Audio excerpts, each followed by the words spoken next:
Bienvenidos nuevamente los que están aquí por primera vez, segunda vez, tercera vez, cuarta vez. Damos gracias al Señor porque están aquí en esta mañana. Y bueno, hoy hay mucha tela por donde cortar, más que en lo histórico, en la preservación histórica, pero no se me asuste. Y nada, vamos a leer la palabra y vamos a enfocar lo que estaremos hablando hoy, obviamente, en lo que dice la Escritura. Vamos a leer en Gálatas capítulo 3, versículos 8 al 11. Gálatas 3, versículos 8 al 11. Recuerden que pueden ver las notas del mensaje en YouVersion. Y bueno, también aquí pueden leerlo junto conmigo. ¿Lo tienen? Leemos en el nombre del Padre, del Hijo y del Espíritu Santo. Y la Escritura, al prever que Dios habría de justificar por la fe a los no judíos, dio de antemano la buena nueva a Abraham cuando dijo: en ti serán benditas todas las naciones. De modo que los de la fe son bendecidos con el creyente Abraham. Porque todos los que dependen de las obras de la ley están bajo maldición, pues está escrito: maldito sea todo aquel que no se mantenga firme en todas las cosas escritas en el libro de la ley y las haga. Y es evidente que por la ley ninguno se justifica para con Dios, porque el justo por la fe vivirá. Quiero leer nuevamente la parte B del versículo 11 y terminar con el 12, que dice: el justo por la fe vivirá. Y la ley no es de fe, sino que dice: el que haga estas cosas vivirá por ellas. Mas el justo por la fe vivirá. De Romanos capítulo 1, versículo 17, de hecho se repite un pasaje en Habacuc. Fueron las palabras que afectaron profundamente la vida de un simple monje agustiniano en una ciudad oscura, en una universidad desconocida de Alemania llamada Martín Lutero. Martín, que estaba destinado a trabajar en el negocio de su familia, se dedicaba al negocio de la minería, había decidido ser monje por un susto que pasó. Mientras estaba cabalgando de un sitio a otro, casi lo mata un rayo, y al verse frente a la muerte decidió entregar su vida al Señor, adoptando la posición común que la gente tenía en la época y que mucha gente tiene hoy. La del anciano temerario que vive en los cielos y que puede acabar contigo si no hace lo que él dice. Algo así. Y por esta razón, ahora como monje, había que hacer un conjunto de cosas que no solamente servían para agradar a Dios, sino también para mortificar literalmente la carne. Y esto es lo sorprendente, los monjes no necesariamente leían la Biblia, sino solamente las porciones de la Escritura que le daban, pero los instrumentos que tenían dentro de sus habitaciones eran estos. Para que cada vez que le llegaba un pensamiento lascivo, algo concentrado en el egocentrismo, se martirizaban, se autoflagelaban. Ustedes se sorprenden, todavía al día de hoy hay mucha gente que lo hace. Dos de estos instrumentos son instrumentos reales. De hecho, el de la derecha para mí, izquierda para ustedes, lo estaban vendiendo en eBay, tiene 600 años y era un instrumento real de uno de los monasterios antiguos. Y en una de sus visitas a Roma, mientras subía a lo que se llamaba la Escala Santa, o lo que se llama la Escala Santa, una escalera cuyos peldaños están hechos, dicen ellos, de las piedras que pisó el mismo Jesús en la Vía Dolorosa, su camino hacia la cruz en Jerusalén, él iba pensando: ¿por qué yo tengo que hacer esto? ¿Por qué tengo que caminar de rodillas para que Dios me perdone 82 escaleras? ¿No se supone que debo de creer que la suficiencia del sacrificio de Jesús en la cruz es lo único que necesito? Pero lo que más molestó a Lutero era el hecho de que se había proliferado la venta de indulgencias, promesas de habitaciones celestiales a cambio de una buena contribución económica. Se atrevió entonces a escribir 95 tesis o 95 razones Casualmente, en el pueblo donde vivía había 95 chimeneas o fuegos que se usaban para la minería. 95 razones por las cuales la vida enfocada en las obras y en la manipulación económica de la iglesia no tienen una validez bíblica. Y la reforma se puso picante. Si ustedes creen que algunas de las cosas que se dijeron aquí fueron un poco fuertes, quizás no. Miren estas dos imágenes, que eran parte de las imágenes más o menos suaves que se distribuían para atacar de los reformadores a los católicos y viceversa. A mi lado derecho está el Papa representando a la gran ramera de Apocalipsis con un cofre en donde supuestamente caían las indulgencias. Y de mi lado izquierdo, que es a su lado derecho, está Martín Lutero como Hércules cortándole la cabeza al Papa. ¿Ustedes se imaginan a JJ cortándole la cabeza a Francisco? Pero ese no es el punto.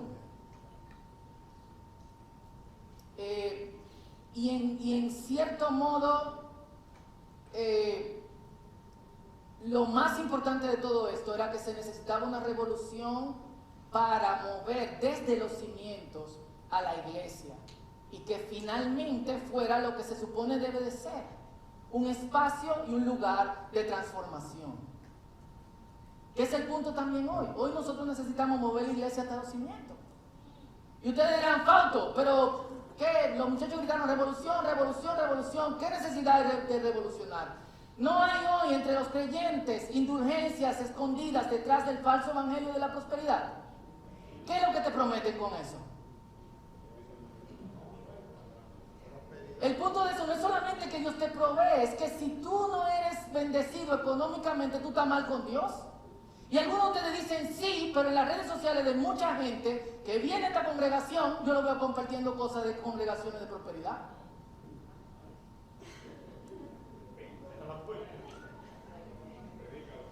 Y lo llamo falsa prosperidad porque yo creo que Dios prospera. Pero yo no creo que la prosperidad es el fin de la vida con el Señor. No son nuestros famosos predicadores, apóstoles, profetas y grandiosos hacedores de milagros y artistas, pastores, figuras inconmovibles que si le ponen la mano todo el mundo te cae arriba.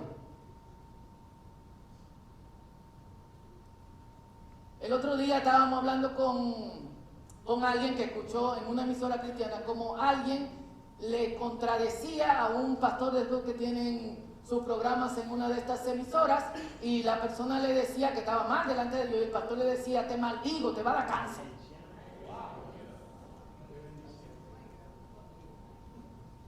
Y decimos el chanfle, pero esto no es comparable a la infalibilidad papal.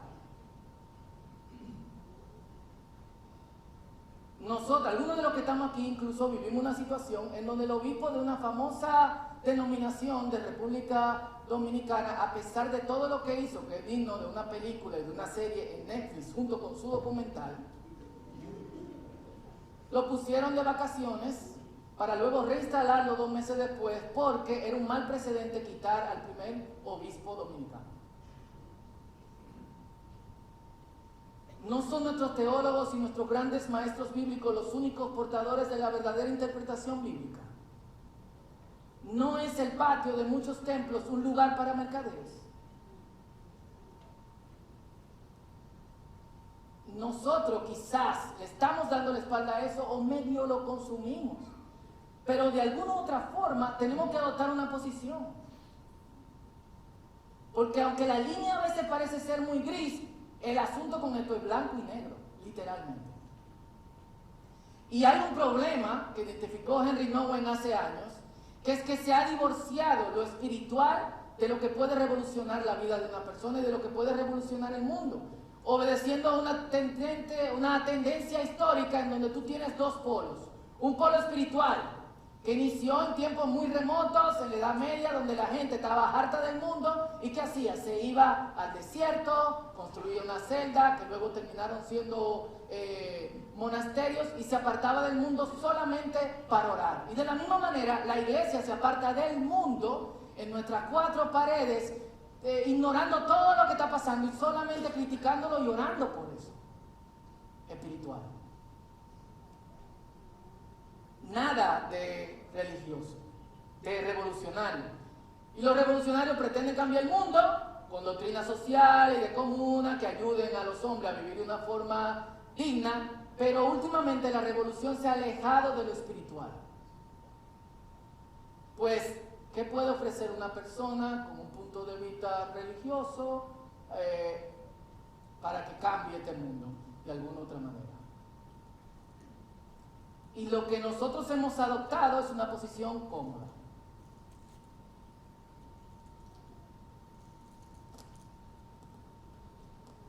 Perdiendo el carácter revolucionario y transformador que tiene la Iglesia de Cristo.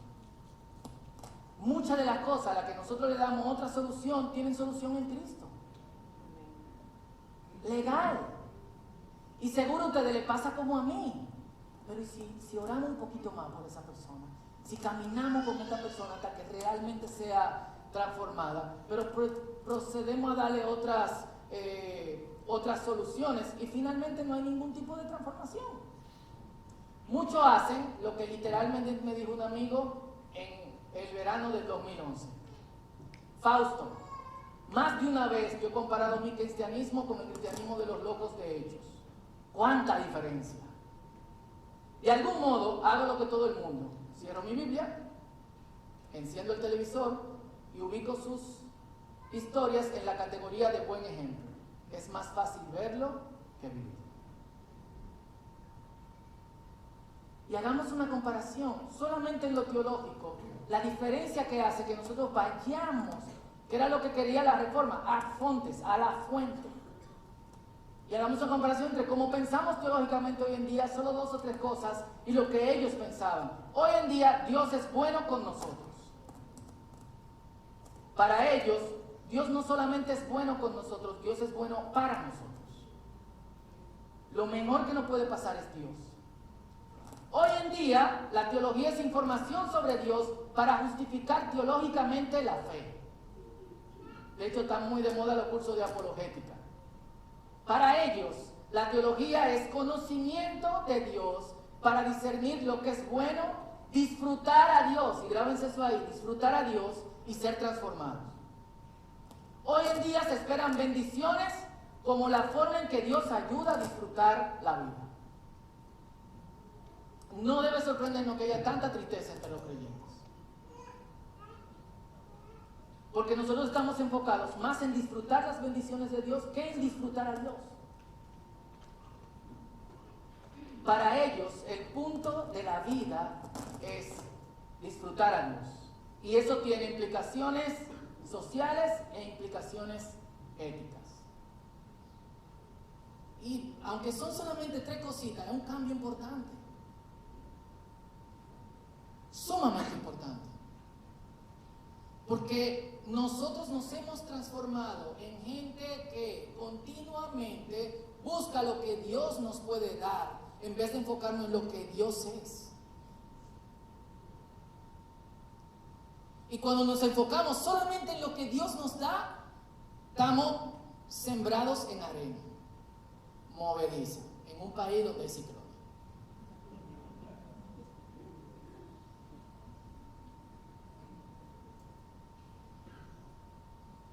A la fuente. ¿Cuánto nos puede costar esto? Yo creo que todo. Señor, el mundo está en necesidad de revolución. Y lo único que nosotros hacemos es ponernos la mano en la cabeza. El mundo está desequilibrado. ¿O no? O nada más soy yo que lo veo así. Que este desequilibrio es presenciado por una iglesia irrevolucionaria que lo único que hace es sorprenderse.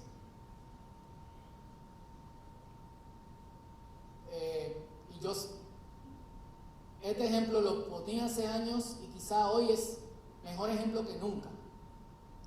Cuando yo empecé a ir a visitar Argentina hace 21 años, por lo que veía de lo que estaba pasando con la iglesia en Argentina, reuniones multitudinarias de cristianos, miles de personas viniendo a los pies del Señor.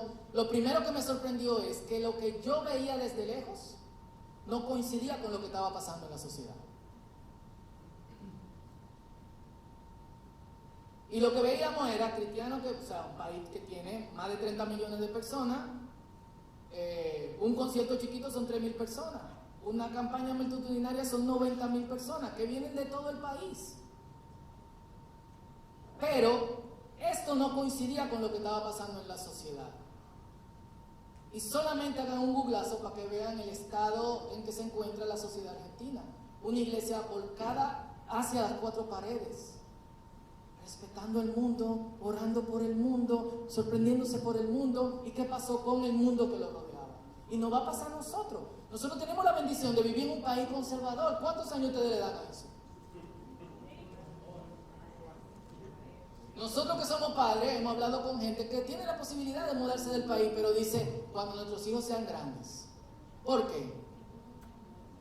Ahora, ¿qué te garantiza que de aquí a que tus hijos sean grandes se mantenga la cosa como nosotros la estamos viendo hoy?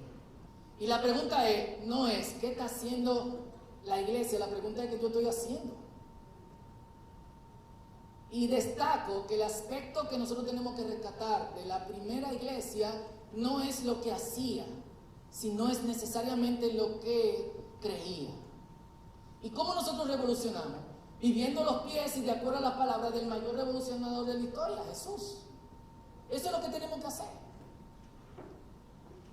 Jesús es la combinación perfecta de espiritualidad revolucionaria.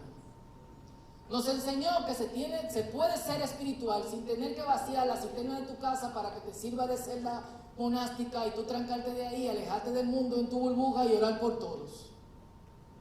Y también nos enseñó cómo ser revolucionario sin tomar las armas y alejarnos de Dios. Ese ejemplo nosotros lo tenemos en Jesús. ¿Qué hay que vivir de lo que Jesús dijo? No son sus palabras difíciles de interpretar. Es la excusa que todo el mundo da. Esta semana yo estaba hablando con un amigo pastor y me contó de un libro que estaba leyendo, de un autor que yo no conozco. Me dijo esta frase que me voló la cabeza y que parece muy sencilla pero que está cargada de significado. Después de estudiar mucho la Biblia, dice este autor, me di cuenta que lo que Jesús quiso decir era exactamente lo que dijo.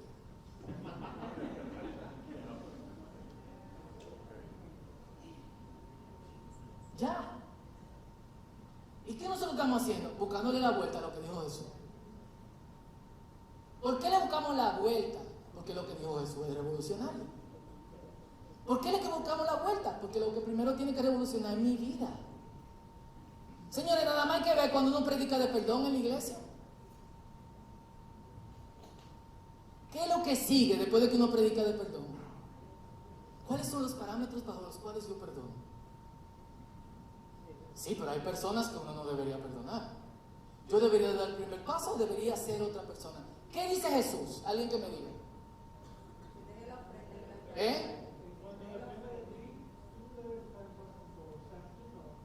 ¿Y del perdón? Perdónalo. ¿Cuántas veces Jesús? 70 veces 7, 70 veces 7, 70 veces 7, 70 veces 7 por toda la vida o 70 veces 7 por día. Yo estaba en esa conversación teológica. En serio. Ese fue el día en que perdí mi tiempo. No perdí.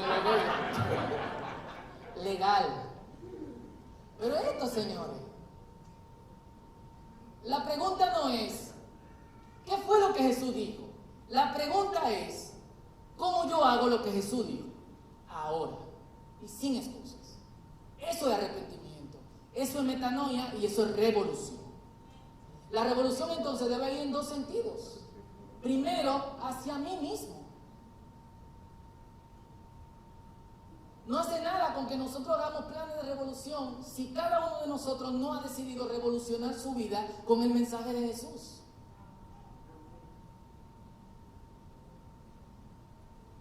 Y estamos hablando de reforma precisamente porque lo que pasó hace 505 años es precisamente lo que debe pasar ahora.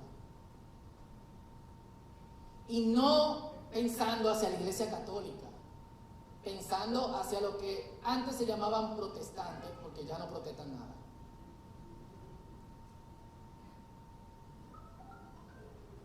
Primero necesitamos una revolución individual, señores, en cada creyente. Algo que diga, yo quiero ser como Jesús. Yo quiero hacer lo que Jesús dice.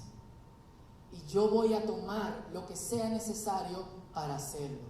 Me va a dar trabajo, pero yo voy a meter mano. ¿Cuántos dicen amén a eso? El compromiso que nosotros tenemos que hacer. Y para esto, creo que nos sirve una oración de Agustín de Hipona, uno de los llamados padres de la iglesia, conocido en los medios católicos como San Agustín. Permíteme morir a mí para evitar mi muerte. Y déjame ver tu rostro. ¿Qué quiere decir eso? Soy yo lo que impide llegar a Jesús. No son otra cosa. A veces se mete el diablo, a veces hay cositas del mundo que a uno le gusta, pero el gran impedimento soy yo. Son mis excusas. Son el darle mucha vuelta a lo que dice Jesús, sin querer ir exactamente a lo que dice Jesús y vivirlo. Eso es lo que yo tengo que hacer.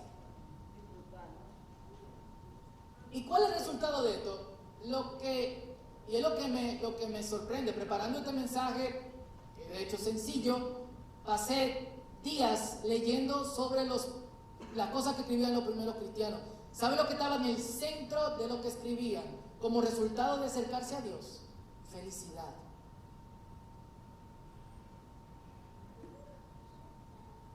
¿Sabe lo que estaba en el centro de esto? El que se acerca al Señor no será decepcionado. Piensa en esa frase. Vamos a hacer un ejercicio. Piénsala. El que se acerca al Señor no será decepcionado. ¿Es verdad o es mentira? No me respondan. Hacia ti y honestamente.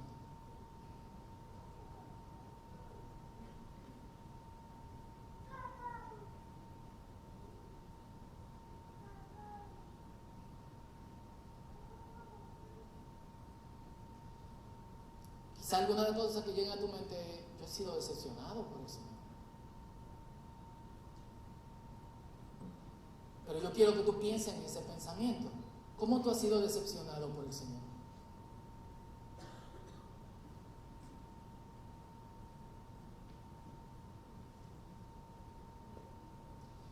Este es el problema. El regalo del Señor para nosotros es el Señor mismo.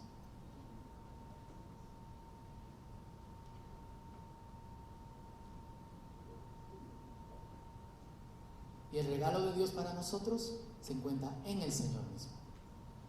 Todo lo otro que lo puede dar el Señor es periferal a eso. Y analizando que en el centro de la vida de estas personas estaba la felicidad, veía también la vida de estas personas. No eran vidas fáciles. Pongamos la vida de Agustín. Murió asesinado por los bárbaros el día que invadieron a Roma. Pero él no era un siervo del Señor. No era uno de los padres de la iglesia. No sé cuánto. Cuando nos encontremos a Agustín en el cielo, lo más probable que nos diga es: parte de vivir en un mundo caído es la consecuencia de un mundo caído. Pero parte de vivir en el Señor es que las consecuencias de un mundo caído no afectan mi interior ni mi vida eterna. Porque la paga del pecado es muerte, mas el regalo de Dios es vida eterna en Cristo Jesús. Y cuando asumimos una visión más bíblica de Dios, el resultado no es una inflamación intelectual, sino transformación. Y ese cambio es visto por otras personas. Y ya sea el año que viene, o en 3 meses, o en 5 días, o la semana que viene, alguien te va a preguntar. Y te va a decir: oye, pero tú estás jodido, tú te enollas, y tú estás feliz.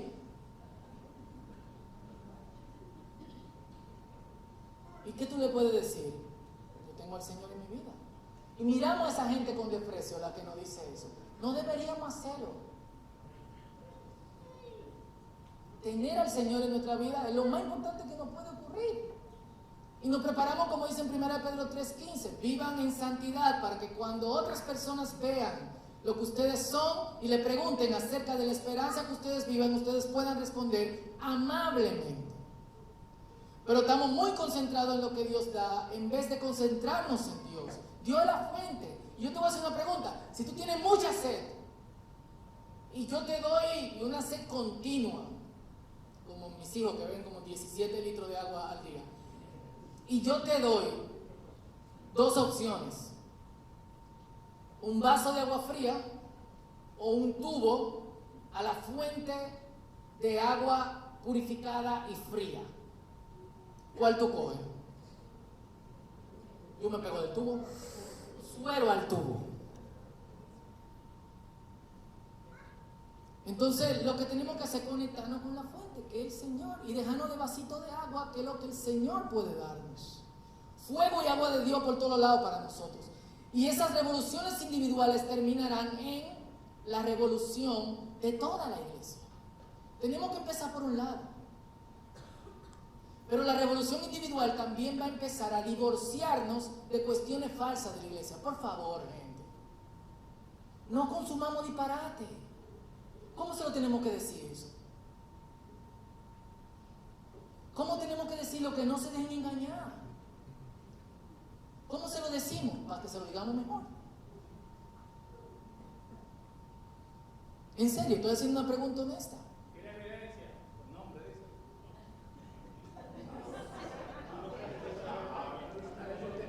dice. Así que entienden.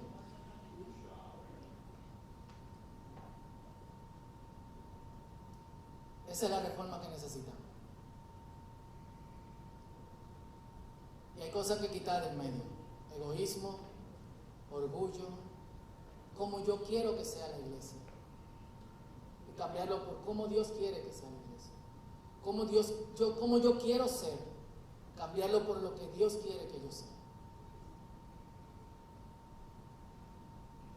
y entender que Dios no es solamente bueno conmigo, Dios es lo mejor para mí.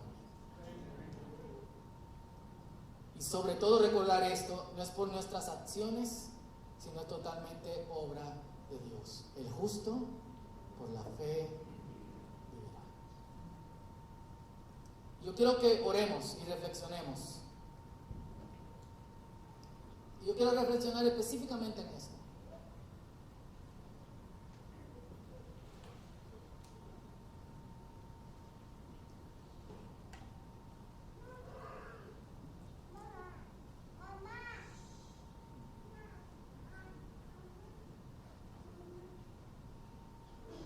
Por dos razones.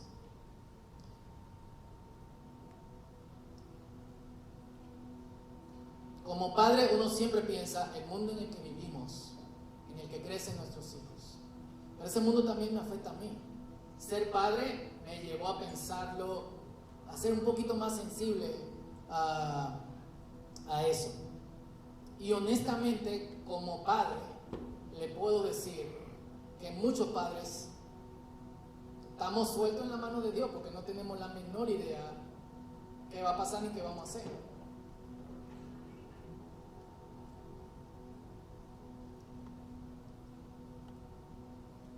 Y lo que yo he podido experimentar personalmente es que la gente tiene apertura a Dios.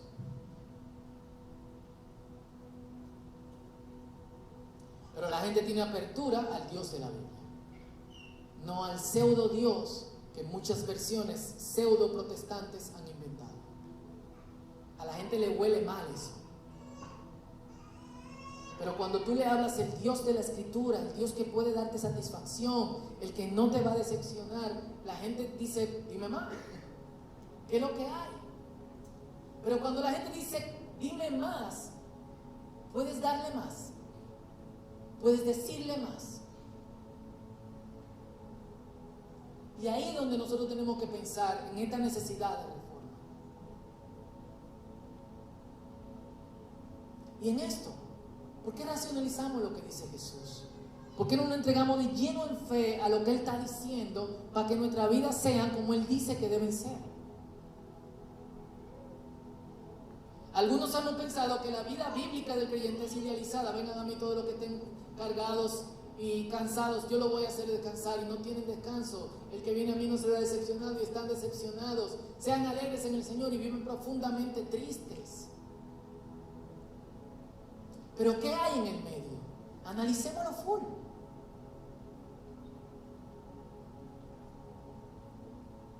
Y esa es la primera reforma que debe de pasar. Y yo sueño con creyentes, con una iglesia que repela lo antibíblico, no le dé cabida, pero viva para lo bíblico. No discutiendo sobre cuestiones teológicas o apologéticas, sino viviendo. Porque cuando tienes luz no hay forma de esconderla. Y entonces esto se transforma en una meditación personal. Personal y ultra necesaria. Que es, ¿cuáles son mis excusas? Tengo que sacarla ahora mismo. ¿Qué es lo que está impidiendo que yo vea lo que Jesús dio como suficiente y lo racionalice, le dé la vuelta o lo descarte? Y eso es lo que yo quiero que pensemos y analicemos hoy, antes de que oremos juntos. Porque así mismo como Jesús dijo exactamente lo que quería decir, Jesús quiere exactamente la iglesia que Él quiere, no otra. Así que te voy a pedir que te pongas de pie. Si quieres, inclina tu rostro, cierra tus ojos. Y pueden ser muchas cosas: mi orgullo, mi deseo de constantemente recibir, miedo. Puede ser el ambiente cristiano en el que yo crecí, católico, evangélico, transdenominacional. Puede ser presión social. Pero wow, tu vida podría ser mejor hoy. ¿Por qué desechar la oportunidad que Dios nos da? Así que meditemos en esto. Si no está claro, meditemos en qué impide que yo vea lo que dijo Jesús como vivible y lo viva. ¿Qué impide que yo vea lo que dijo Jesús como vivible, posible de hacer, y lo viva? Este es tu tiempo con Dios y luego oramos juntos.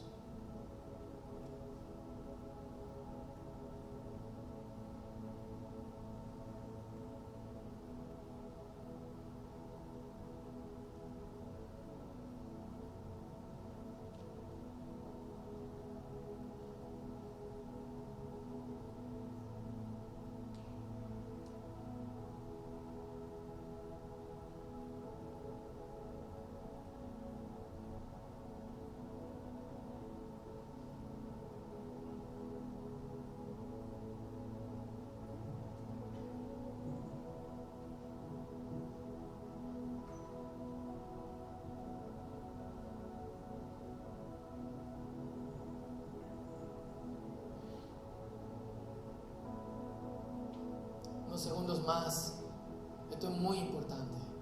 Esto puede darle la vuelta al mundo. De aquí puede salir un fuego que transforme este barrio, esta ciudad, este país.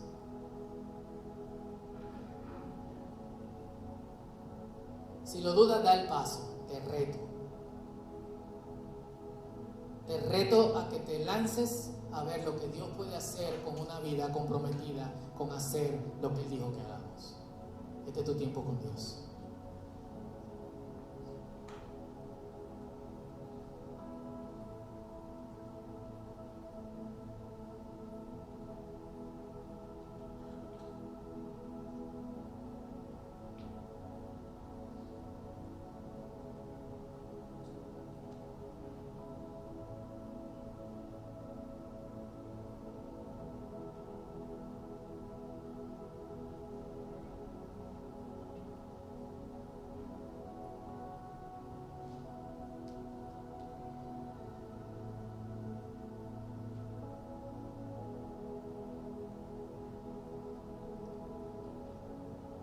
Señor, gracias. Tú eres la fuente.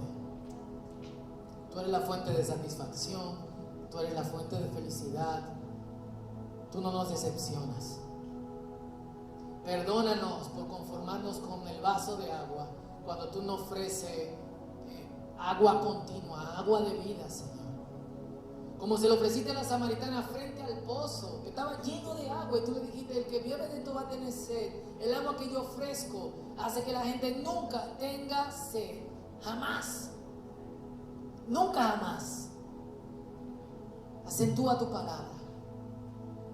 Señor, aún así, creyendo que te buscamos, muchos tienen sed.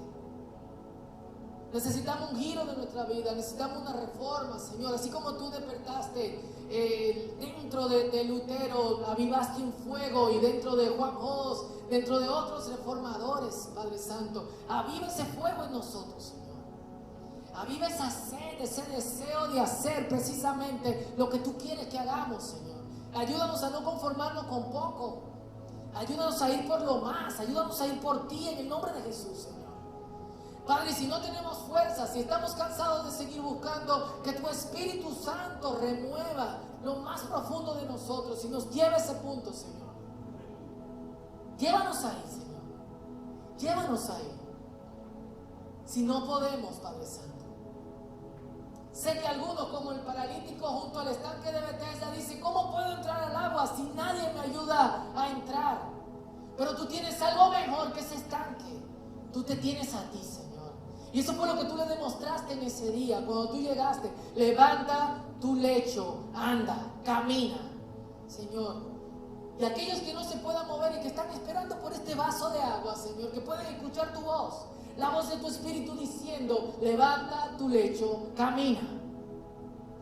Que soltemos orgullo, que soltemos estructuras, que soltemos disparates teológicos que hemos aprendido, Señor. Que nos divorciemos de las falsedades, de los falsos apóstoles, de los falsos profetas, de los falsos pastores que solamente quieren aprovecharse de la vida de uno. Y que nos unamos a ti, Señor. Y que profundicemos en tu palabra. Y que seamos evidencia de que es posible ser sal y luz. Eso te lo pedimos, Señor. Confiamos en ti y en tu obra. Que nuestros corazones despierten al escuchar tu voz. En el nombre de Jesús. Amén.